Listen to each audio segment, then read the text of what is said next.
Hi,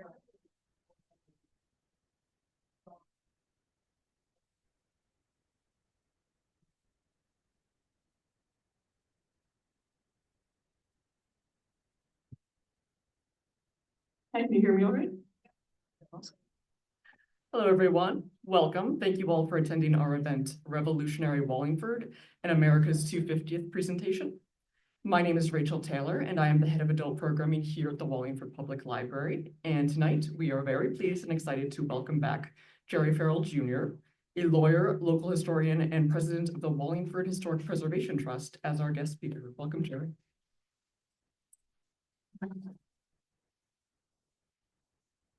In honor of our country's upcoming anniversary, he will discuss our community in the years leading up to the American Revolution. He will explore the contemporary issues that shaped the lives of Wallingford's colonial-era residents, spurring on their support of a break from Mother England. After the talk, there will be an opportunity for you to ask him your own questions relating to our town's history and genealogical issues. Thank you so much to Jerry for being with us this evening, and please enjoy the presentation. Thank you.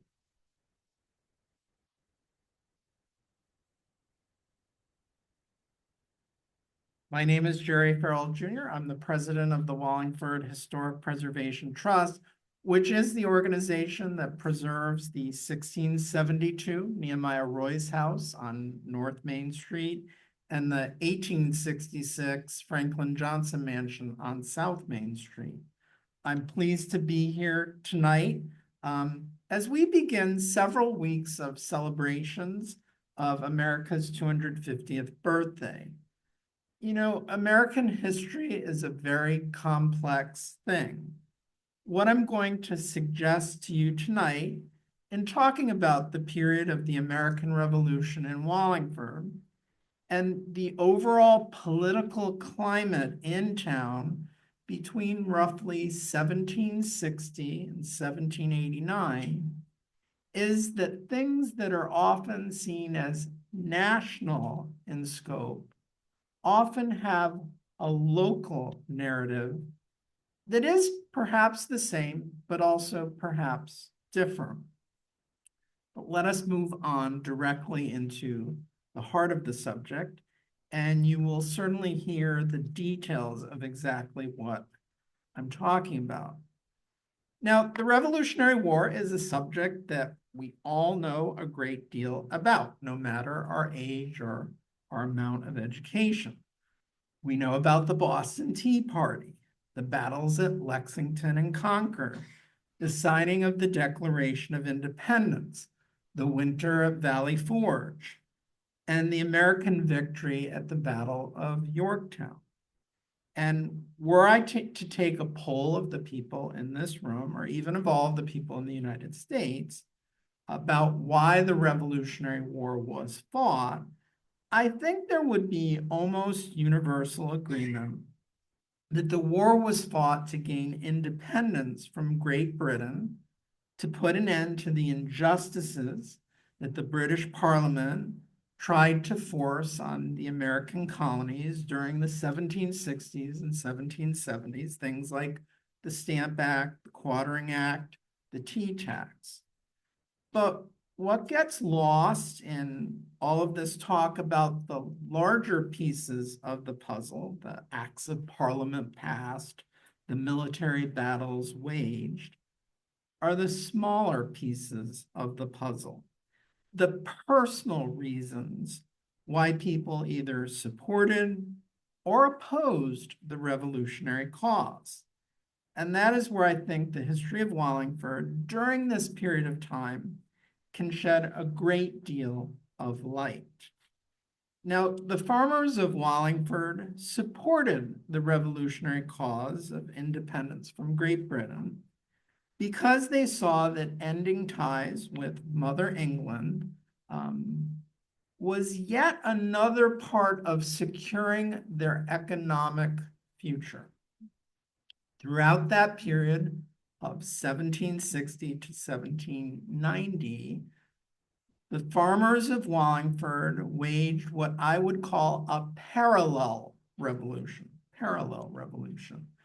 a revolution whose goal was not so much about achieving independence from Great Britain, but rather about achieving independence from any factor that undermined the individual's ability to be economically independent. And as these farmers saw it, almost every aspect of life, every liberty enjoyed or withheld, depended on a person's economic independence. If a man or woman was economically independent, he could chart his own course in life. If he was not economically independent, he would have to live according to the dictates of others. And in ideological terms, this meant that Wallingford's farmers, who composed a very large part of the population of the town, were opposed to anything that would prevent a man from being economically independent and self-determining. So from the perspective of Wallingford's farmers, the American Revolution was a chapter in a much larger battle that they were fighting during the same period of time, a battle that sometimes set the farmers against other classes of society, most particularly the merchant class, and we're going to talk about that, in their struggle to secure economic independence. So what I think we can learn from the story of Wallingford during this formative period of time is that beneath the surface of very high-minded revolutionary ideas that we've read about in school also lurked a lot of anger between the different economic and social classes that made up colonial society, between the haves and the have-nots. What I think will become clear to you as I describe this period of history is that the Revolutionary War was as much a social and economic revolution as it was a political revolution. Looking back at the effects of the Revolutionary War, Revolutionary Age in Wallingford, George Washington Stanley, a name some may recognize, he lived in a building on the Choate campus that we called Squire Stanley. He had grown up in Wallingford during that revolutionary period. And writing in 1811, a little bit after this period, he said, "A great deal of equality prevails among the citizens of the town in their intercourse with each other, coinciding with the actual quality of property, education, and influence that each has.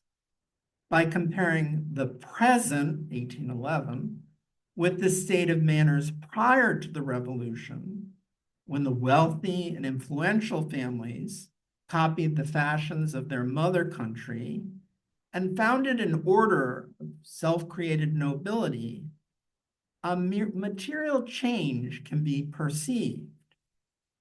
How far this change may be favorable may be more fully determined when its effects shall be more fully developed and matured.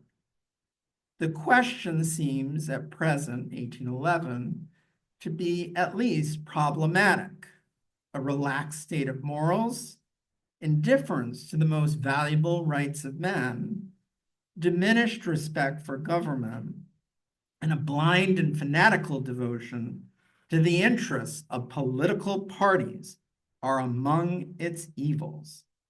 Its benefits remain to be discovered." Interesting thoughts in 1811, looking back on revolutionary Wallingford.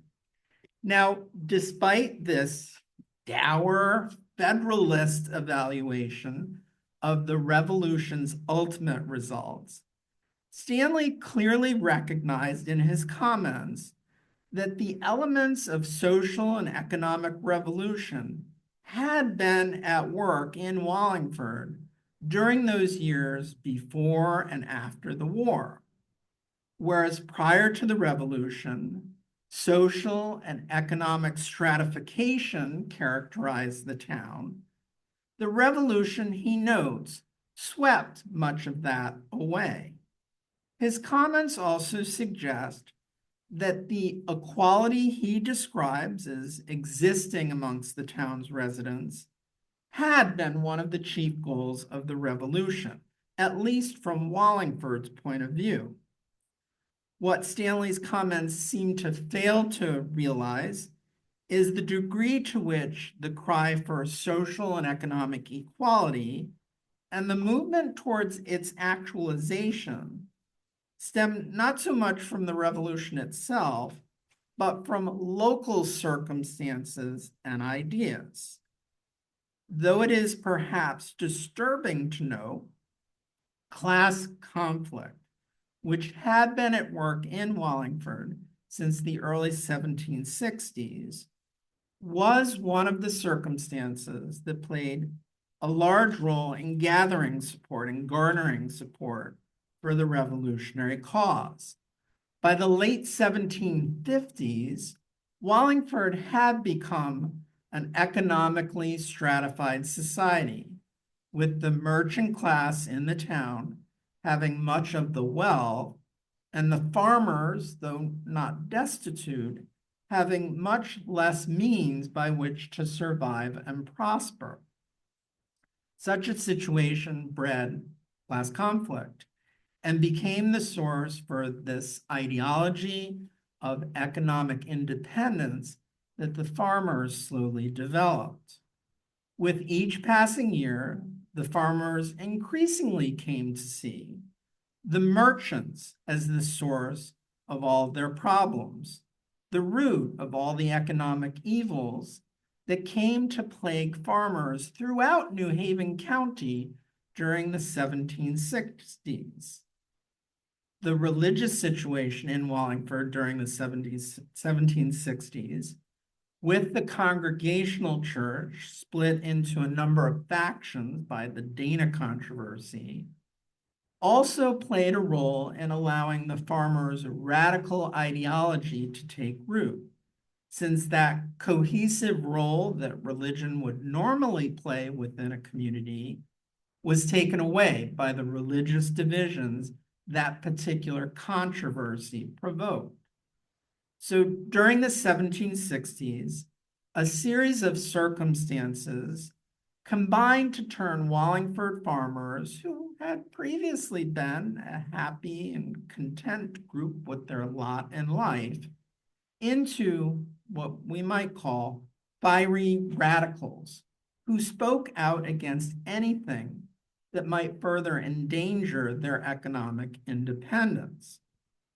Now, to better understand how such a radical change in thinking came to possess Wallingford farmers in the 1760s and 1770s, we really need to look at how Wallingford came to be so economically stratified by 1760. We all know Wallingford was originally founded as an agrarian community. Throughout the 17th and 18th century, the majority of Wallingford citizens were farmers. Originally, it had been hoped that in addition to farming, the development of large-scale mining in the Wallingford area might be possible. You say, mining? I don't know about mining, but yes, particularly in the Cheshire area, then part of Wallingford, mining was at least a hope and something that didn't really go anywhere. This continued to be an unfounded hope through the 1740s, even though hopes of attaining wealth through exploitation of the town's supposed mineral resources were not realized. Agriculture originally had significant promise as a source of prosperity. What is important about how this relates to class conflict is understanding how original opportunities for basic prosperity changed. As an agrarian community, Wallingford's success was very dependent on the pattern and the rate of settlement. In every agrarian community, an intimate link existed between the amount of land available and the amount of opportunity available. For a farmer to become modestly prosperous, he had to buy or be allotted enough land on which to farm. If he lived in a community where most of the land was already owned and under cultivation, there was little opportunity within that community for him to securely establish himself and succeed. And Wallingford, between its founding in 1670 and, say, 1730, had ample land for new settlers and for the native born of the town. After 1730, this changed. By 1730, the balance between land and people had been reached. It could not be stretched further without infringing on the general level of prosperity. Unfortunately, this is what happened. Though some residents realized what was occurring and migrated to new towns elsewhere in New England, the majority of people preferred instead to stay in Wallingford. We all love Wallingford. We all want to stay, and so did they. In addition to that declining effect brought about by the natural increase of the population, the inflation, the economic inflation of the 1750s and 1760s further exacerbated the poor economic situation of Wallingford's farmers. Inflation forced the farmers increasingly into debt. They borrowed money from creditors to buy up what scarce amounts of land still remained in Wallingford. By doing so, they hoped to bolster their standard of living. Equally so, many borrowed money to purchase the necessities of life, which declining income from agriculture prevented them from otherwise purchasing. Not only were Wallingford's farmers increasingly forced into debt, but also into a very precarious, basic subsistence way of life. And listen to this statistic. Of 265 foreclosure cases that came before the New Haven County Court in 1761, 265 cases in the year 1761. 175 of those 265 cases were brought against Wallingford farmers, who would eventually lose their farms when the foreclosure was repeated. Let me repeat that number. The county of New Haven. I don't know, I think there's 26 towns in New Haven County. 265 cases county-wide, 175 of them Wallingford related. Those are enormous numbers. Now, economic decline was not common to everyone in Wallingford. At the same time that the town's farmers were slipping increasingly into debt, its merchants were enjoying heightened prosperity. This small group of approximately a dozen men include Elihu Hall, Maycock Ward, Isaac Kirtland, David Cook, Phineas Cook, and Titus Brockett, merchants who were involved in trade with both the West Indies and with Great Britain. In the West Indies, they sold Wallingford's pipe staves and purchased African slaves to export back to Wallingford. From England, they imported a variety of manufactured goods for sale in town. It is particularly significant that in the face of declining fortune for so many of their fellow citizens, Wallingford's merchant class became increasingly ostentatious in their display of their wealth, as well as perhaps smug and unfeeling toward those in economic straits. By ostentatious, I mean that their increased use of the trappings and markings of wealth, powdered wigs, silver and gold jewelry, and ornate pleasure carriages. The merchant class took no fear during these early years of publicly noting its disdain for those experiencing hard times. Now, Wallingford merchant Elihu Hall wrote a letter to the editor to the local newspaper asking whether it would not be of public utility to have taskmasters in every town to compel the poor and unemployed to labor, as they are passing every day in our streets and will be probably more and more. Imagine if a politician wrote that in this day and age. But that's 1760s Wallingford. Hall was a very successful merchant who had parlayed his mercantile connections in London into an appointment as King's attorney for New Haven County in the late 1750s and early 1760s, which was one of the chief royal positions in the colony. Hall was perhaps not conscious of the way in which merchants had directly contributed to the rising inflation, which added to the agrarian class's decline.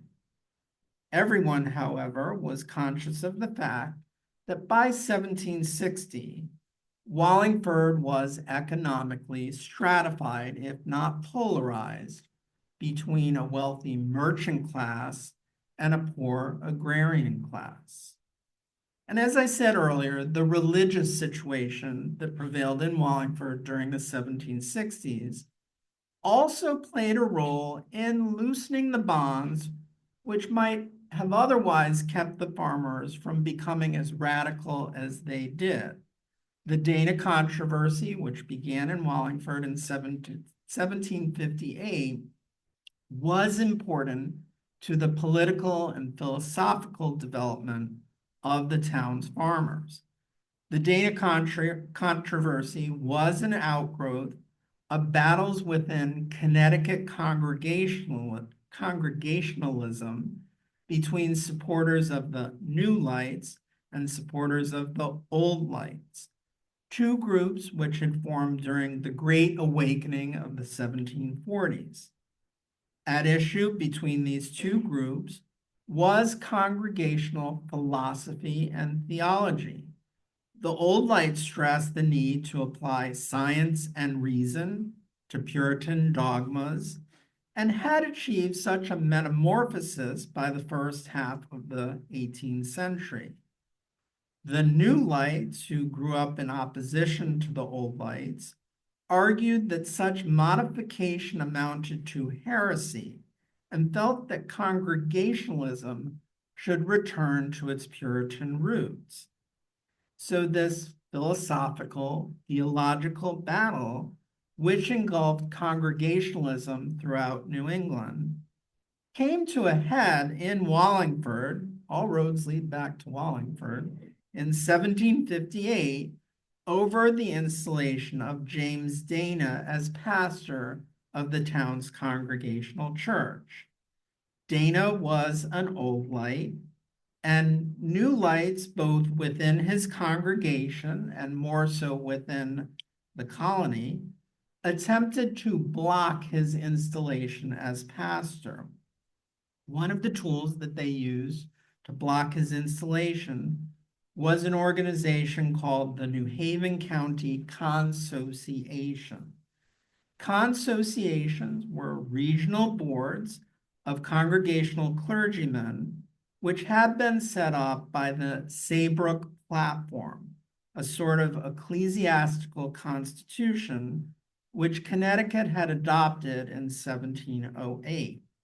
It was the Saybrook Platform and the discussion it engendered during the Dana controversy, which forced the farmers to seriously question the deferential society and way in which they lived. It also contributed to the range of concepts on which they could draw in developing an ideology. The new lights, which controlled those consociations, used the board to try to block Dana's installation in a number of ways. First, the consociation forbid Wallingford's congregation from proceeding with Dana's ordination.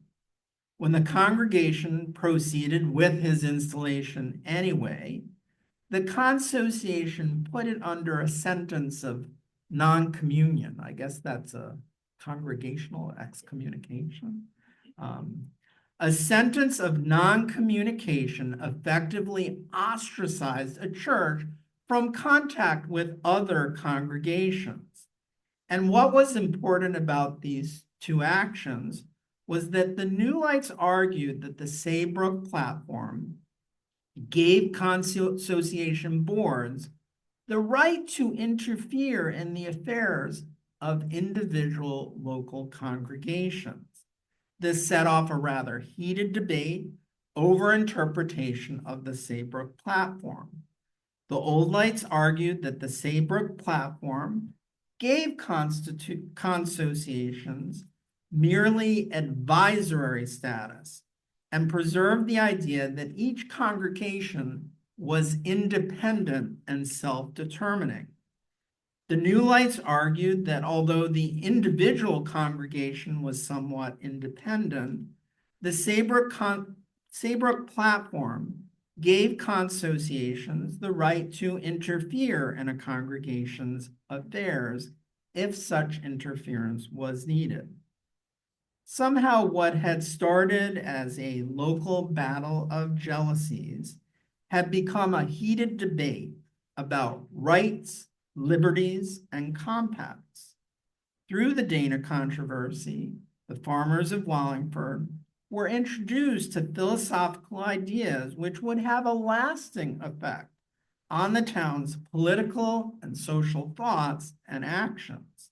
It's also important to note the degree to which debate like that involved in the Dana controversy helped to crystallize vague Puritan concepts which had been floating around for over a century and a half. There was something definitely radical inherent in the Puritan character, which the farmers of Wallingford had inherited. Economic radicalism, political radicalism, religious radicalism, social radicalism. Strains of each of these things lay buried in their psyche, and the Dana controversy seemed to unearth many of those ideas and further motivate the farmers of Wallingford in their feelings that their economic independence was slowly being stripped from them. The years following the Dana controversy were probably a time that the farmers of Wallingford spent reflecting on and questioning their own lives in light of all these concepts that were brought up during the controversy. The years 1761 through 1765 seem to have been years of severe debt and hardship for Wallingford's farmers. It's not unusual, given the proximity of this Dana controversy to this time of economic hardship, that the idea of economic independence and economic self-determination emerged and crystallized during this time. It was the protest of the Stamp Act that the ideology was first enunciated. Wallingford's town meeting in that year declared the following: whereas it appears from the ancient records that our ancestors with a great sum purchased, said township purchased, at their expense planted, with great peril possessed and defended the same. We were born free, having never been in bondage to any, an inheritance of an estimable value. Read that again. It's a wonderful statement of how Wallingford was feeling. Whereas it appears from the ancient records that our ancestors, with a great sum purchased, said township, at their expense planted, with great peril possessed and defended the same. We were born free, having never been in bondage to any, an inheritance of inestimable value. I think that statement helps to clarify the distinction that I see between the American Revolution and this parallel revolution that Wallingford went through. Instead of citing constitutional principles, sections of the Magna Carta, violations by the British government in enacting the Stamp Act, the town meeting instead cited the purchase of Wallingford from the Native Americans rather than through a grant from the king as the economic reason which put the town outside the bounds of parliamentary authority, the reasons which gave it a right to be economically independent and self-determining. Although it was catalytic in developing a full enunciation of Wallingford's ideology, the Stamp Act actually was a somewhat peripheral issue in the eyes of Wallingford farmers. Within 6 months, Wallingford had turned from the Stamp Act to an issue that held greater importance in the farmers' minds, that of debt and foreclosure. It's a recurring theme here. An enormous number of Wallingford farmers faced the possibility that their farms would be foreclosed and their land stripped from them during the 1760s. Such an action really involved more than the loss of land. It amounted to the loss of one's means of sustenance and ability to survive. Potentially, it would also involve the loss of one's political rights as well, since land was a necessary prerequisite to the use of political rights. And we somewhat forget that in the 18th century, you had to be a property-owning male to participate politically. It is perhaps redundant to say, but foreclosure amounted to a cataclysmic infringement on economic independence and self-determination. One could not be economically independent if one lacked both political rights and essential financial means. The farmers of Wallingford decided that the process by which such actions as foreclosure could be achieved through the court system needed to be changed. You've always heard those courts, they're always the ones to blame. In June of 1766, the farmers of Wallingford accused the judges of the New Haven County Court, the body which was being used by their creditors to institute foreclosure proceedings, of holding their breath in the nostrils of the people by allowing the court process to be used to strip them of their land. This image of suffocation poignantly conveyed the perceived effect which foreclosure would have on the farmers and their families. This attempt to provoke sympathy for their plight failed, however. Several were arrested and fined for their effort to intimidate the judges, and nothing else seemed to have resulted from the incident. The farmers were far from abandoning their ideas, however, especially their concern over any factor that could potentially result in the loss of their land. Land seems to have been the key factor in economic self-determination and the issue around which much of their ideological sentiments revolved. Their effort to neutralize the court system was really a rather indirect way to attempt to resolve their problems. It was not the court system per se that was at fault, but rather the merchants and the creditors. It was this group which had pushed the farmers into debt and which was now pushing them into catastrophe by calling in their debts. At this point, however, the farmers lacked a mechanism by which to eliminate the threat of foreclosure. Slowly, however, a mechanism was being found. In this search, Wallingford farmers were aided by observing the way in which the Stamp Act crisis was being resolved through intimidation and harassment. It is perhaps significant that when the Colony Stamp Act collector Jared Ingersoll was attacked in September of 1766 by the Sons of Liberty of Connecticut, among which must have been members of the Wallingford chapter, Wallingford merchant Elihu Hall happened to be with him. Whether the idea had already been conceived or was stumbled upon in this incident, Wallingford farmers realized how they could deal directly with the source of their problems. Again, however, the process moved slowly. The reason for this was that while radical behavior had been tolerated during the Stamp Act crisis, once the crisis was over, it was expected that things would return to their normal conservative state.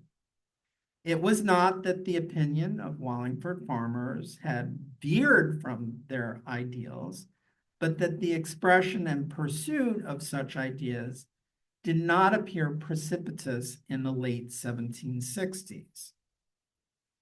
That precipitous time came again in the mid-1770s. It seems that Wallingford's expressions of radicalism had to occur in tangent with events happening on a national level. Such events made possible a conducive environment for sentiments such as those of Wallingford to be expressed. During this period, the 1770s, the town's farmers became truly willing to incite class conflict. The first indication of this came in July of 1773, when local merchant Titus Brockett died. To show their hatred of the merchant class, the farmers used their influence within the town's congregational church to have Brockett's body barred from burial within the town cemetery, Center Street Cemetery. Though they eventually capitulated in their demand because of the pleas of Brockett's widow, they made sure that he was buried at the very outskirts of the cemetery, where the ground was so soft and swampy that the coffin could not be kept firmly at the bottom of his grave until it was anchored by two strong fence rails bound together where they crossed each other diagonally just above the earth. Isn't that quite the image? The farmers obviously hoped that Brockett's grave would serve as a reminder to the merchant class of how the farmers felt about the unjust economic opportunism which the merchants had practiced on their neighbors. The mechanism which the farmers ultimately found to use against the merchants was the machinery of the revolution itself. It was in this area that the demarcation between that expression of local self-determination and national self-determination becomes hardest to draw. On the national level, colonists wanted to remove from the colonies those who favored continuing that imperial relationship and the subservient role of the colonies to England. At the local level, the farmers of Wallingford were desirous of removing from the local context those who had built up wealth and power at their expense and who continued to do so. It is not unusual that the two groups cited happen to be one and the same. The use of the imperial relationship had been an integral part of the rise of the merchant class. And this is where you pick up Well, yes, I know who those people are. They're called Tories, or were called Tories. They're both conservative politically, pro-England, and they're merchants. The key mechanism used prior to the Declaration of Independence was the so-called Local Committee of Inspection, which a town meeting appointed in 1774. As had been intended by the Continental Congress, this committee attempted to enforce non-importation of British goods and tried to, I think we call that tariffs, don't we? Non-importation of British goods, and tried to politically ostracize merchants who continued to import such products. It is important to examine whether non-importation was a reasonable request to make of the merchants, though perhaps the merchants had other means to fall back upon, to ask them, in effect, to give up their business or else paralleled how the farmers had been treated from the 1760s onward. Finally, the farmers had discovered a mechanism which turned the tables on the merchants and conveyed to them how it felt to be economically vulnerable. And indeed, the farmers' expressions of class conflict became increasingly boisterous, especially once national independence had been declared.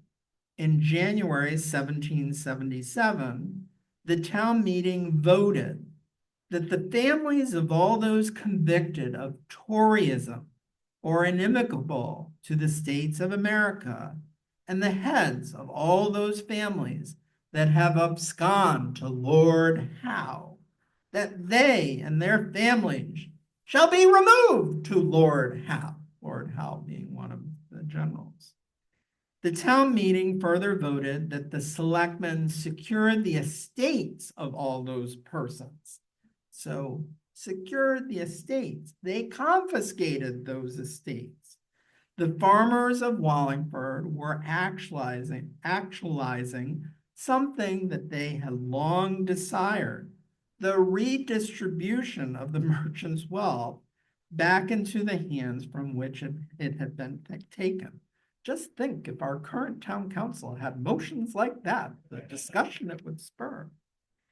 So Elihu Hall, that Wallingford merchant, who had commented on the need for taskmakers to compel the poor to work, left his home and his property in Wallingford in 1777 to flee to London, where he lived the rest of his life as a refugee. The role which he and other merchants had played in infringing on their neighbors was not to be forgotten. It is especially significant that Hall was never able to achieve any reconciliation with his family, members of which were particularly active in town politics and had played a prominent role in the development and inculcation of the farmers' radical ideology. It would seem that they probably felt as strongly about him as did the rest of the townspeople. That achievement of equality of property, brought about by the confiscation of loyalist and merchant estates, ended that first stage of the implementation of the farmers' ideology of economic independence, since an environment conducive to those ideas had been created. What was essential in the second stage was the protection of this equality. Equality of property was the key ingredient in economic independence. Anything that had the potential of encroaching on this independence or tending to induce a re-stratification of wealth had to be opposed. It was particularly important to guard against encroachments by the new national government on the farmers' economic independence. This concept became very clear in the Wallingford Town Meeting's analysis of the Articles of Confederation. If you remember, the Articles of Confederation were the initial framework for a national government prior to the Constitution, and the Articles of Confederation were put forward for approval by the town meeting in January of 1778. Though Wallingford endorsed the Articles of Confederation, it noted its reservations about certain sections, particularly those which determine the proportion each state shall bear of the public expense, feeling that those provisions mentioned might introduce an inequitable mode of taxation, which would work against the farmers, such as those in Wallingford.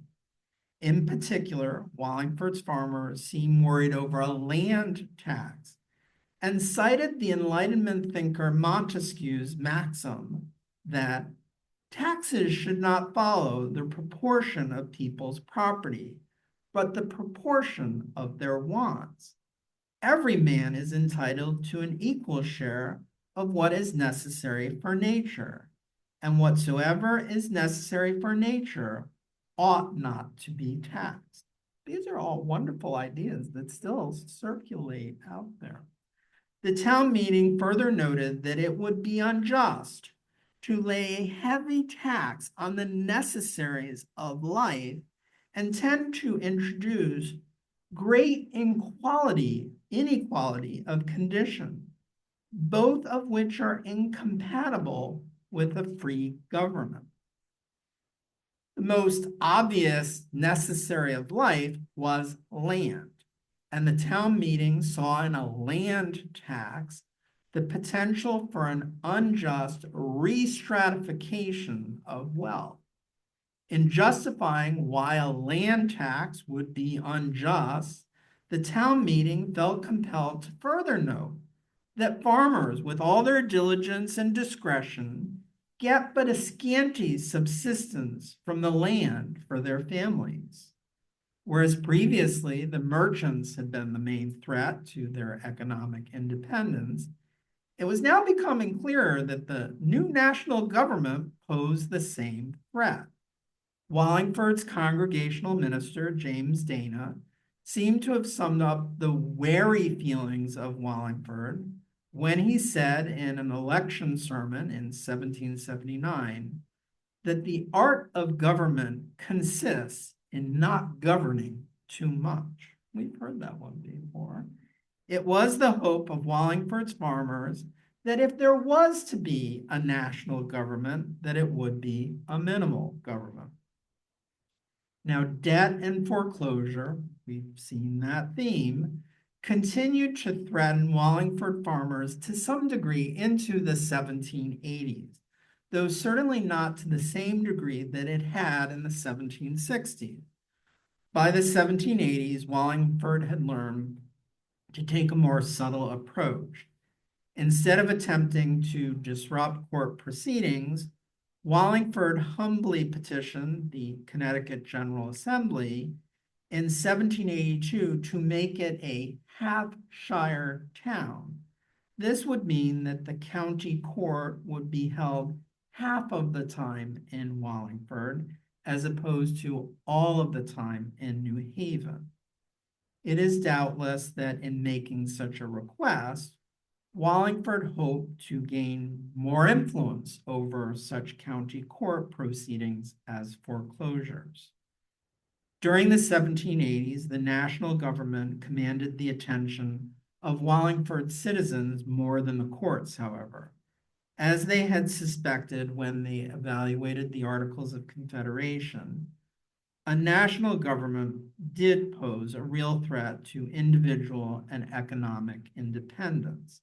Specifically, the town's farmers believed that a national government would have little conception of a small agrarian community like Wallingford's limited means. This belief seemed confirmed in the serious consideration the National Congress gave to a proposal put forward in 1783 to grant Continental Army officers a bonus of 5 years extra pay. Wallingford strongly protested this proposal. The town meeting voted that it was of the opinion that our finances are unequal to raise such large sums of money. The specter of re-stratification of wealth seemingly specifically raised in this issue. Many argued that such a grant would lead to a further development of a military aristocracy, such as that of the Society of the Cincinnati. The farmers were horrified to hear that the measure passed, and the town meeting voted that it was essential to attempt every constitutional method for its removal. The officers' pay issue further confirmed the farmers' fears about the expanding powers of a national government.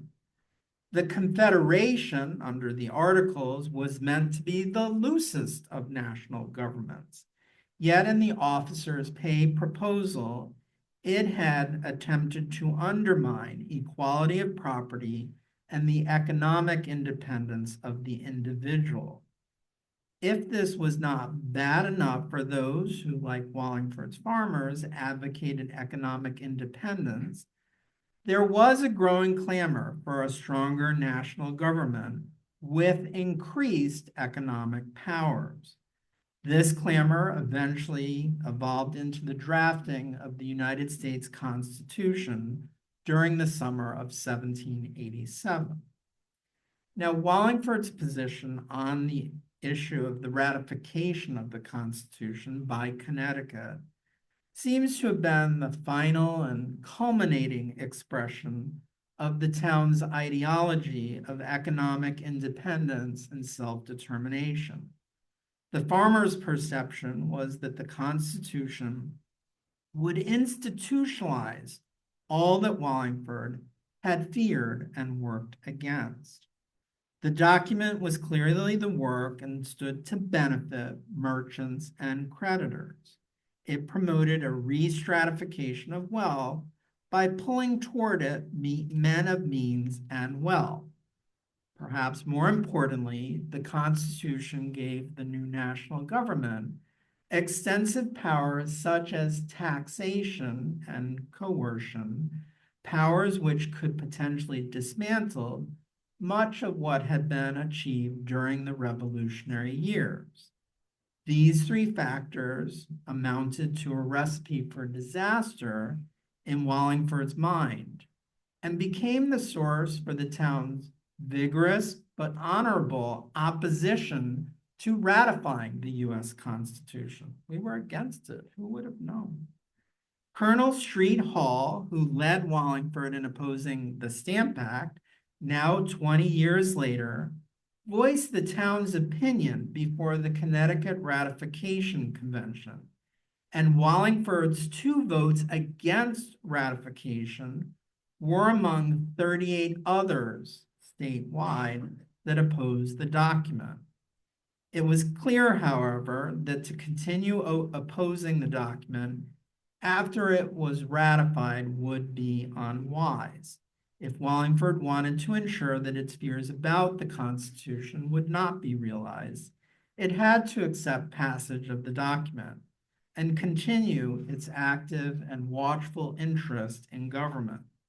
Such interest would help to ensure that the document would not be used to benefit an exclusive group of people.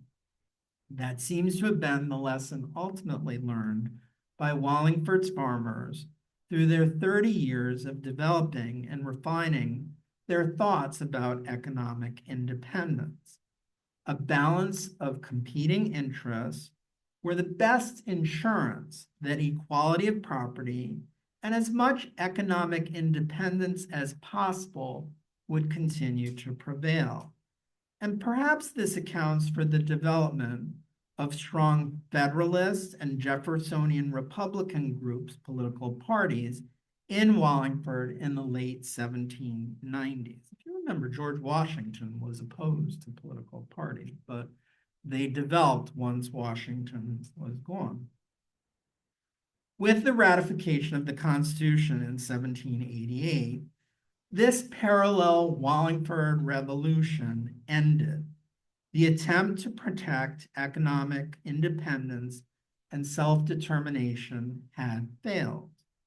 Part of that independence was sacrificed to a national government, which Wallingford farmers undoubtedly hoped would not undermine their economic independence as much as they had feared.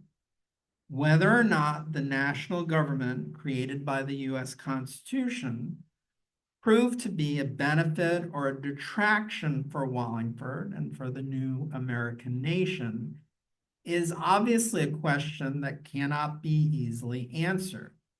To this day, more than 250 years later, we continue to debate what the role of government should be in all facets of our lives, particularly our economic lives. Some say we ought to have more government. Some say less government. Some say no government. You will never find absolute agreement on such an issue. What I think is perhaps more important to gain from learning about this chapter in our nation's history is an appreciation of the social dynamics of the revolutionary period, of the divisions that beset colonial society during this time. As much as some people would want to gloss over the fact that class conflict and economic jealousy might have been motivating factors in giving rise to the American Revolution, I think that learning about these things genuinely adds to our appreciation of the diversity and complexity of American society. America simply would not be the place that it is were it not filled with people who hold a great variety of opinions and people whose motives are varied and complex. The more we understand that diversity and complexity, the better I think we will all get along. And isn't that an important thing these days, to all get along? So that's Wallingford during the Revolution. Questions? I'd be glad to take some questions.